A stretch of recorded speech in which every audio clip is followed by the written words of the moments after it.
In today's video, I'm going to teach you how to manually add an account to your chart of accounts in QuickBooks Online.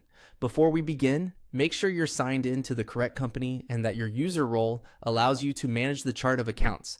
This process is great when you want to track a new spending category, clean up how items appear on reports, or align your books with guidance from your accountant.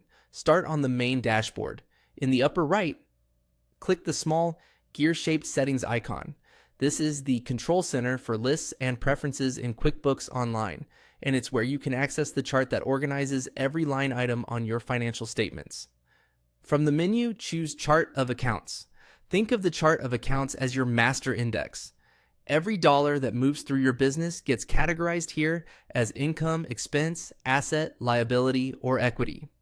A clear, well-organized chart leads to cleaner reports, faster coding, and better decisions. On the Chart of Accounts page, click the New or New Account button. A form will open where you'll define the details of the new account. Begin with the account name. Type a name that's specific and easy to recognize, like software subscriptions, office supplies, or client gifts. Avoid vague labels and try to follow any naming conventions your team already uses. If something similar exists, consider whether reusing it keeps your list simpler. A lean chart is easier to maintain and interpret. Next, choose the account type. This selection controls where the account appears on your profit and loss or balance sheet and how totals roll up on reports. For this example, pick expenses, which is appropriate for most ongoing costs. If you're setting up other kinds of accounts, select the type that truly reflects the nature of the activity.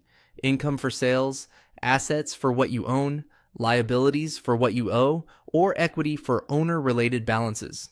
Consistency here helps with accurate reporting and, if applicable, tax mapping. You can also enter a description. This field is optional but highly useful. Add a brief note that clarifies what should be posted to this account and, if helpful, include a couple of examples.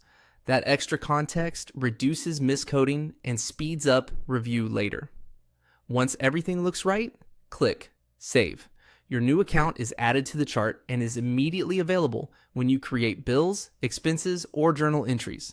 Because you set the correct account type, activity posted here will appear in the right place on your financial statements. And that's the full process. Open Settings, go to the Chart of Accounts, create a new account with a clear name, select the appropriate account type, expenses in our example, optionally include a helpful description, and save your changes.